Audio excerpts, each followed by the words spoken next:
Thank you for participating in a demonstration of the University of Houston's Center for Students with Disabilities new online student accommodation form. The new online form is called the Student Academic Adjustment Auxiliary Aids Form, or AAAAF. This form will be implemented in the fall 2017 semester for new student accommodation requests. It is replacing the currently utilized paper student accommodation form, or SAF. You will continue to receive some paper forms for students who are not new and have already been utilizing accommodations. Some benefits of the new online form for faculty include improved efficiency. You can review forms whenever it's convenient for you. Better organization, you can maintain all the forms in one location. Remote access through PeopleSoft. It's paperless, so you don't have to keep track of numerous confidential papers. Improved communication. The specific accommodations requested are in writing, so there is no room for miscommunication as to which accommodations were requested. And improved accountability. You can track when students provide their forms to you and the specific accommodations they're requesting. And the benefits to students are obviously very similar.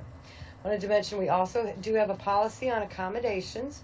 It's called the Student Academic Adjustments Auxiliary Aids Policy. It is a SAM through Legal Affairs. It's posted on the CSD webpage at uh.edu/CSD, the Equal Opportunity Services Provost webpage, and some others. Also on our webpage at uh.edu/CSD, we have some other information regarding the online forms. They're under the online forms heading, and that includes the online accommodation form, just a brief description, which also contains another video with instructions, an FAQ page, a student quick guide, and a faculty quick guide. Thank you very much, and I will turn it over to our CSS team to provide the specific information.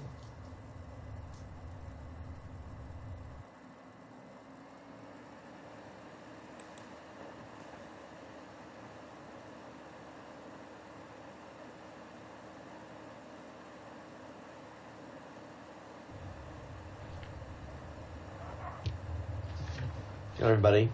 My name is Rick Arnold. I am a functional analyst with CSS, and I wanted to what I'm going to do is I'm going to go ahead and give a brief overview of the actual workflow itself.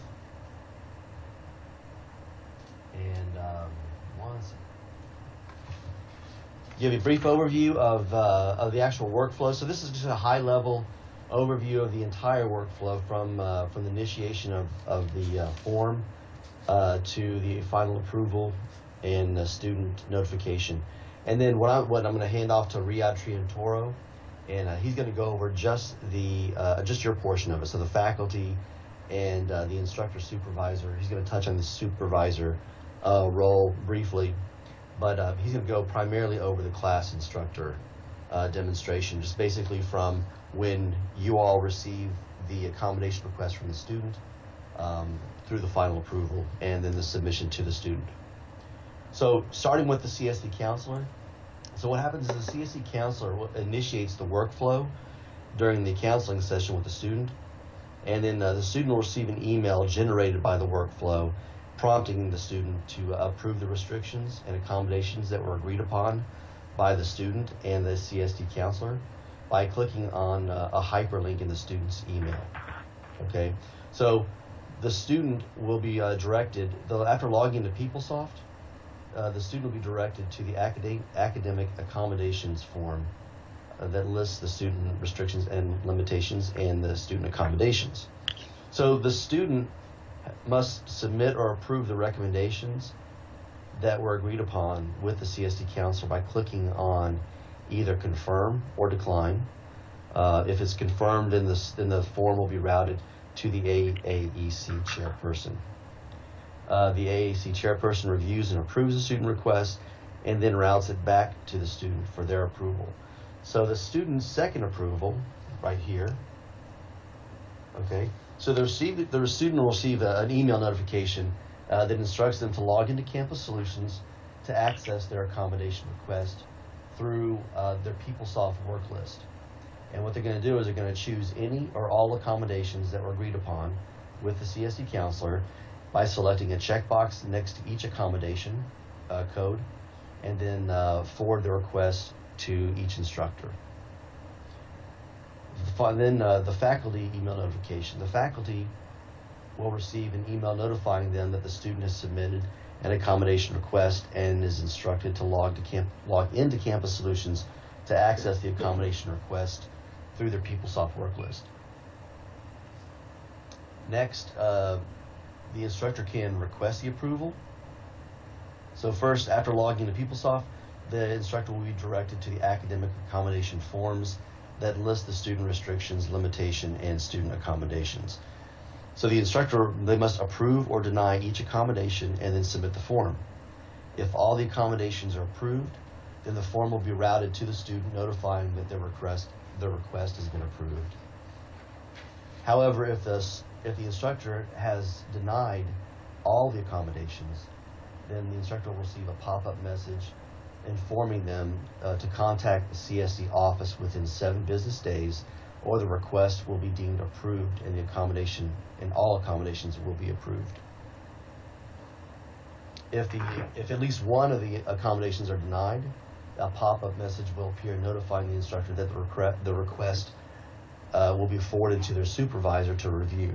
So what I did here was, the first scenario was if the student had submitted the accommodations to the class instructor and the class instructor just approved all of them, then that ends the workflow. That goes to the student, and the student is notified, and the form is completed. This section right here is if there's any dispute about any of the accommodations. So if the class instructor denies one or more of the accommodations, then the request goes to the instructor supervisor. So after discussing the denied request with the instructor supervisor they may allow the denial to stand and submit the request, or they can push back the form to the instructor so that they may approve the accommodation. If the accommodations are approved, then the workflow is completed, and the student will receive an email notifying them that the request has been approved. However, if the accommodation is denied by the instructor supervisor, then the form will be routed to the ADA 504 coordinator. The ADA 504 approver can coordinate with the instructor supervisor on whether or not to push the request back to the instructor supervisor to approve the request or to submit the denied request. In either case, the student will be notified of the decision to approve or deny the request. So if the request, after the ADA 504 approver, that notification will, final approval will go to the student. So that's it for the CSD workflow. I'm going to hand it over now. We're going to go to the actual demo with Ria Triantoro. All right, thank you, Rick. Okay, so my name is Ria Triantoro. I'm a functional analyst with the Campus Solutions Services office, and what we are going to go through today is the actual demo itself, to take a look at what it is that you see as an instructor as you receive this request. And I will go through them maybe in 3 different ways, 3 different scenarios. And please keep in mind, if you see something that you would have a question on later on, kind of note it down, and then we're going to have a questions and answers session, part towards the end of the presentation. I'm sorry. Okay, so let's start with that. So what you see here are 2 screens. One representing you as faculty, and the other one is you as a faculty instructor, if you are a faculty instructor. So what's going to happen is that whenever there's a request coming from a student that is forwarded to you, you will receive an email similar to this one. And on this email, it will show the student ID, the institution, which is going to be UH, of course, and the application number that's associated with this request. The student would select all of this request basically based on the accommodation that has been approved by CCTC. And as you receive this email, the next step to do is actually log into your faculty self-service by going to Access UH or myuh.edu. Okay, so let's go on and move to this one. If you are a faculty member, and as you log into your Access UH or myuh, then what you see on the screen is this. So, to look at the item that was forwarded to you, you would go to work list, and then here you will see that form that has been forwarded to you, and click on this part here, and then what you'll see is the form itself with the restriction code of the student and the accommodations that are being requested. Now, as I mentioned earlier, we have 3 scenarios. So Rick also mentioned that a little bit. One is when you deny all of the accommodations. The second scenario is when you have one denial out of the multiple accommodations that are being recommended, or if you approve all of them. So let's do the first one, which is all denial. So what I'm going to do is, if I deny both and I click on submit, what's going to happen is that you're going to receive this message. This message is basically built based on the policy that has been set by CSD and also by Dr. Baker. So that way, if it's a complete denial, then you would have to contact the CSD office to kind of discuss this. And if you have any further questions on that, I believe Cheryl will later on will be able to answer that question. So this is the first scenario. So the second scenario is if you have partial denial. So if partial denial is if you have at least one approved and others are denied, or if you have at least one denied and others are approved. So I'm going to click on the submit button here. What's going to happen is that this particular form will now go to the faculty supervisor. And that will initiate a discussion between the faculty supervisor and you as a faculty member. And once I click on OK, then the form itself will disappear from your queue, and the faculty supervisor now will be able to view it. So the faculty supervisor will actually receive a similar email, the one that I had just shown to you. And now, as a faculty supervisor, the faculty supervisor will be able to look at that form and see what has been denied. Now, as a faculty supervisor, I believe the policy is that the faculty supervisor is supposed to discuss it with the faculty member to see why a particular accommodation has been denied. If the faculty supervisor agrees that this denial is acceptable, then as a faculty supervisor, you will then submit to the next step. And when you click on the submit button, then it will go directly to the ADA coordinator. At this point, it's going to be Dr. Richard Baker, and he will then push it forward. So as a faculty supervisor, at that point, this particular workflow is done, and you don't have to take any action on this particular form.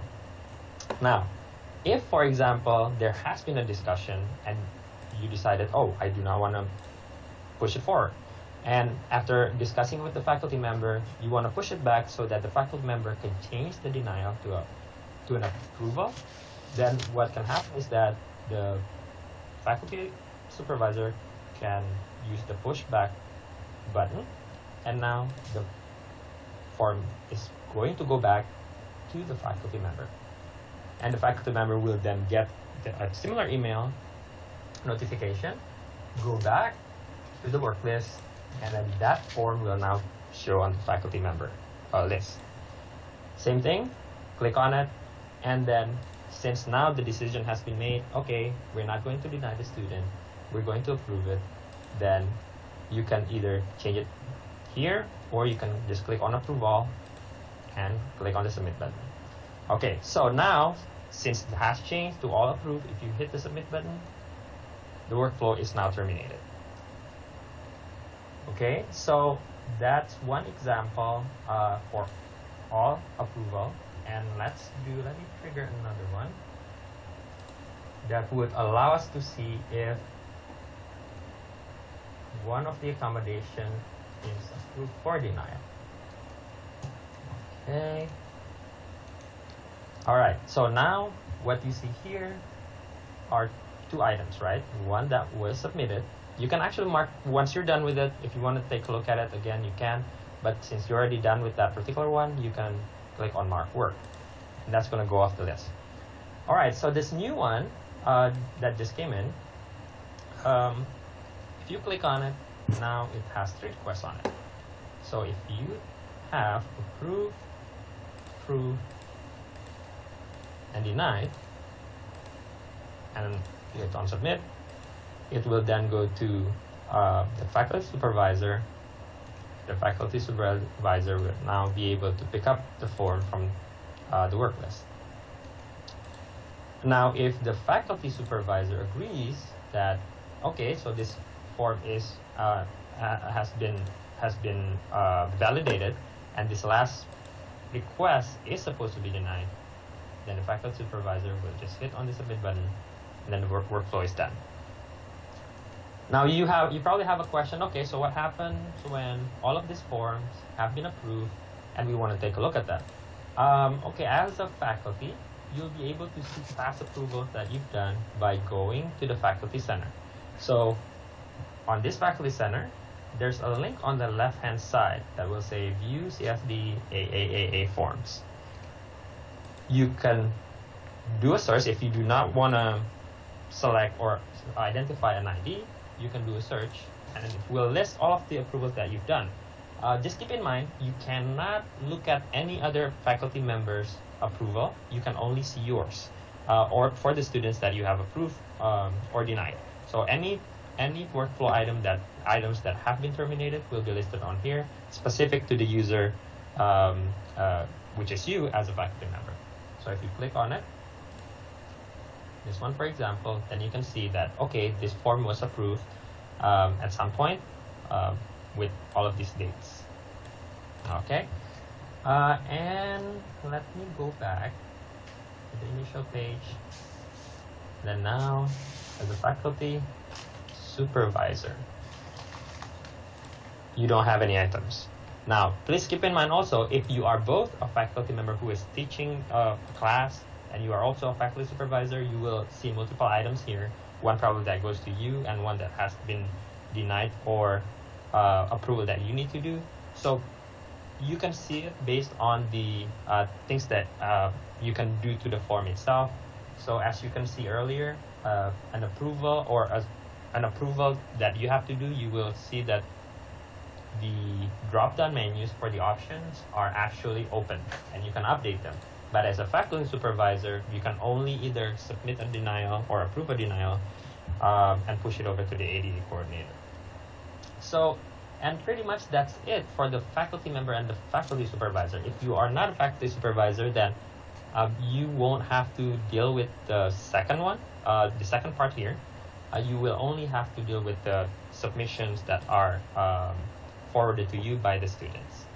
Okay, so let me see. I don't think I have, and that's pretty much it. I don't think I have anything else. So I will just go through the questions and answers if you have them. And before we start though, I do have a question that was actually submitted before or prior to our presentation. And the question was, would it be possible for a department chair to delegate the supervisor approval process? Because sometimes there's a person within the department that will have to approve whether a denial has been made. And so the answer to that is yes. And what we do is actually on this setup page here, we can select a particular person to be identified as an approver. So in this particular example, it's a political science department, and then this person currently is the supervisor or the department chair for that department. So at some point, things would change starting from a certain date that would need to be changed, then I can just change it by doing that effective, let's say, May 1st. Let's see here. Let's say May 1st, 2017, that it's going to be myself. So we can do that here.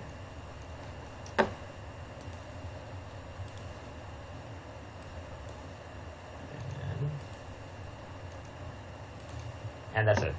So once we save it, then starting from that date, then this person will be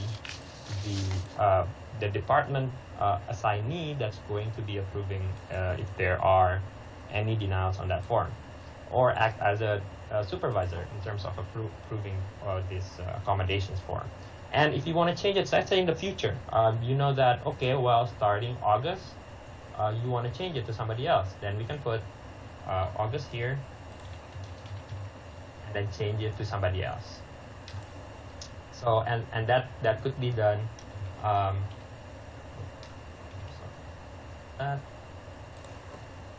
So that could be done prior to the effective date.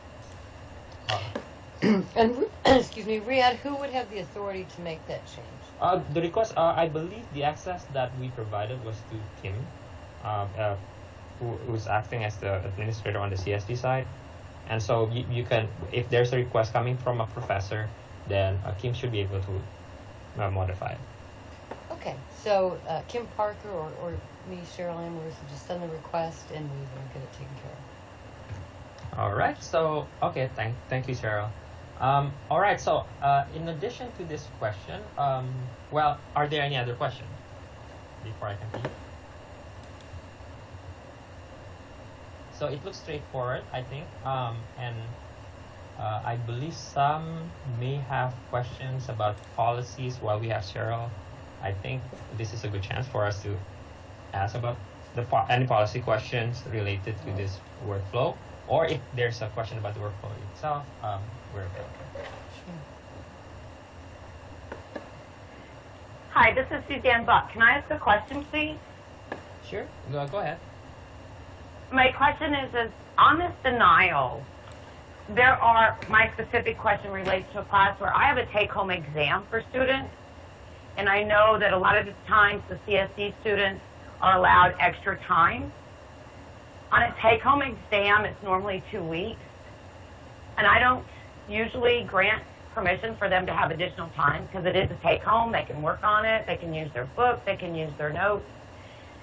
How does that, I see that as possibly, delaying this approval process because for that particular reason, it's got to go back to the supervisor and then up the chain. Is there a way when we do denials that we can put in the reason why we're denying a specific request? Well, yes, you would definitely want to communicate that, and that's a great example.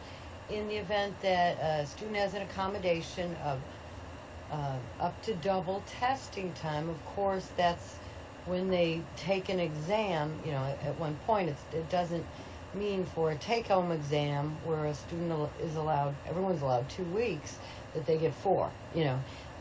That if they need longer than 2 weeks, the student would need to come back to you and make a specific request for an occasional extension of due dates if they have that accommodation on their form.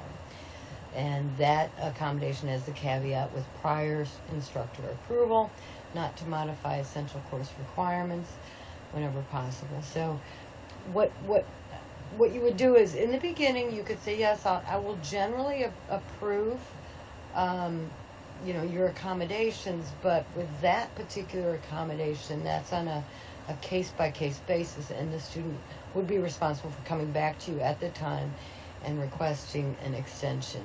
And then if you were to deny that, then you would just consult with your supervisor, and if you both feel, yes, that's not reasonable for the student to have 4 weeks or whatever the request is, then it would go to EOS, but it would probably be a quick communication, because that would be requesting, it would be considered unreasonable if, does that make sense?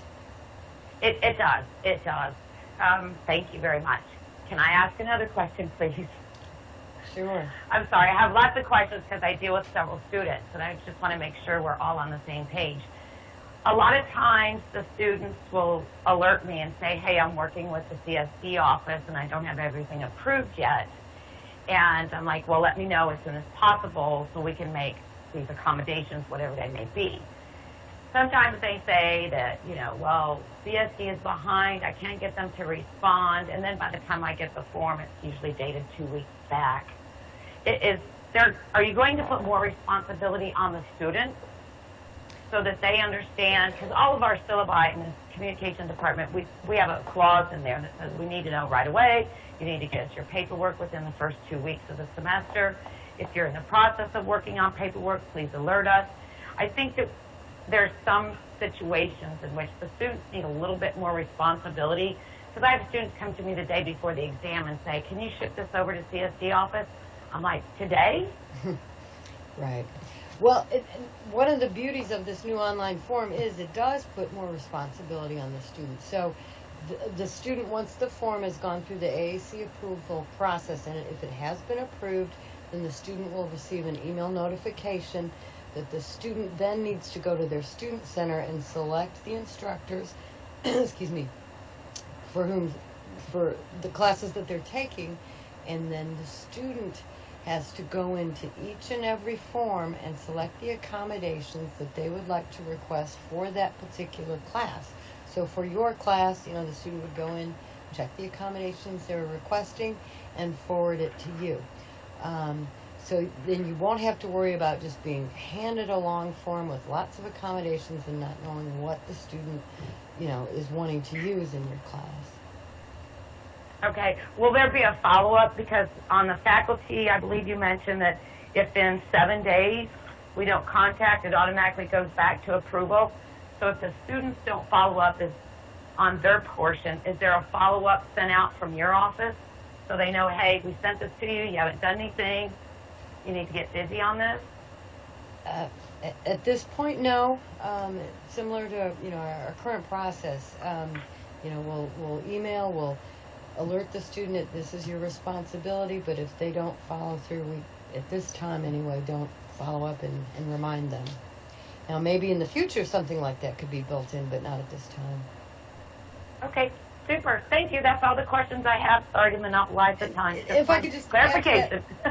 Dr. Buck, if I could just add to that, the student can also at any point go in and forward the accommodations to their instructor.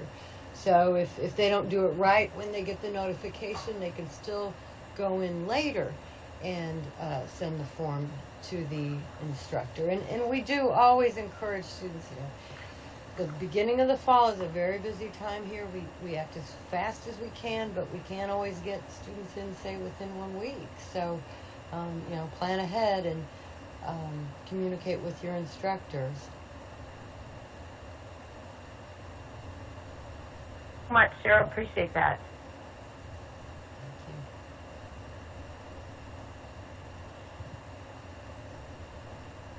All right, thank you. Any other questions?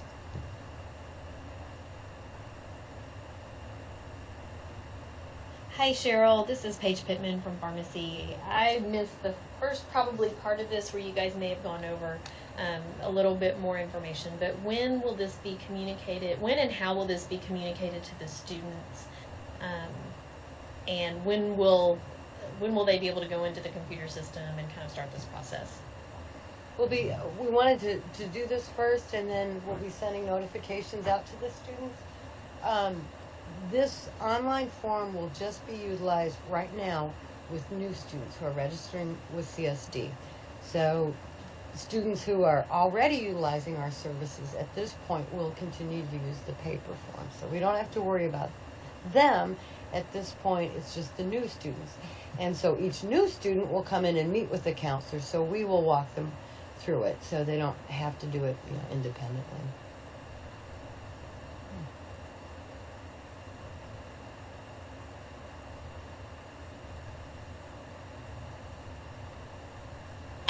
One more thing, since we haven't really had the process, I don't know, within our college we haven't had a process where if something is denied it goes to the faculty member's supervisor. How will this be communicated to the supervisors? What will you guys do anything different? We may have been sort of doing something outside of the norm, so that may be our college, but will you guys communicate this to the supervisors, or what do we need to do to make them aware of this change? The supervisors should also receive the email about this demonstration, and then this demonstration will also be posted on our webpage afterwards, so they could see it at any point. But we do plan to do, I don't know the exact number, but Dr. Richard Baker, our EOS coordinator, is kind of in charge of this piece, but he will be sending, several communications, my understanding, out to the various faculty listservs. I'm not sure if we have a meeting with, I know we did the meeting with the associate deans, and I think he met with the department chairs, it was a few months ago. But we will, continue to communicate this information, and it will be available on our webpage as well.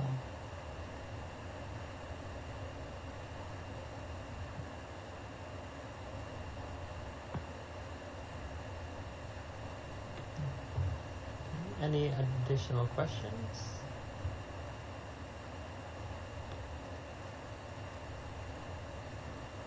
No? Okay. Great. So Cheryl, if you would like to take over. Well, yes, thank you very much for your participation. I know if you're like me, you have to kind of try it in order to get it, but it's a simple form, and I think it will save everyone a lot of time and be very beneficial to all. And my office, CSD, if anyone has any questions about the form or the policy or anything at all, just contact us, and we will be able to help you out. And thank you very much for participating today. Thank you. Thank you. Thank you. Thank you. Thank you.